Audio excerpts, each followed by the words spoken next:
Welcome back to the channel. In this video today, we're going to start adding some animation and motion to our snowman scene in Blender.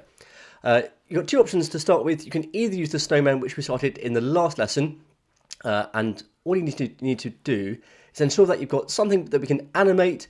In this case, we're going to use a snowball. Okay, just to remind you how to add that. Come up to Add, Mesh, and UV Sphere.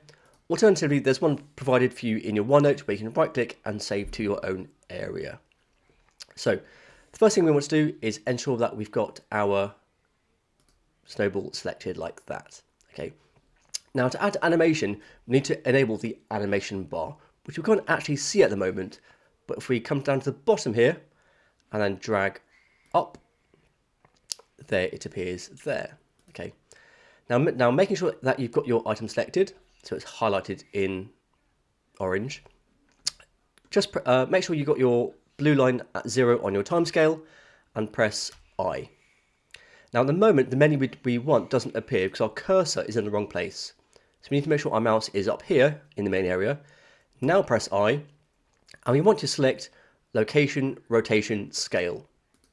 Okay, so what this does is it sets our first keyframe. What we'll do next is we will fast forward to say, let's say about 30 frames.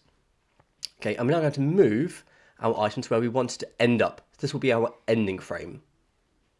Let's say we want it to hit our snowman on the hat. Okay, so same again, make sure our cursor is in the main area up here, press I, location, rotation, scale.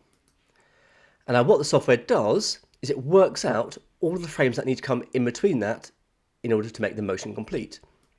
So if we come back to the start, we can see now it moves from our start to our end. And we can test it by pressing play on here, and it works. Okay. Let's just shorten our animation here. So we're only going to have it come up to maybe say here. Let's change the end frame to 60. Okay.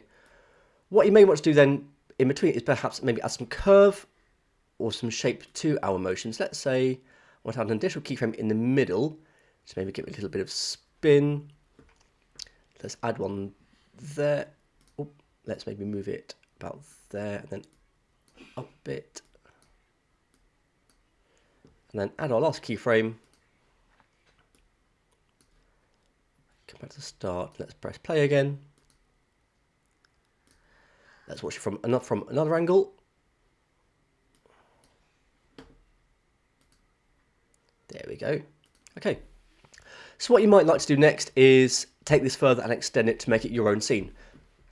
What some other students have done in the past is maybe make the hat fall off or the snowman fall over entirely. You can maybe have multiple snowballs. It's up to you. But please ensure you remember to evidence your work with screenshots in your OneNote as well. Good luck.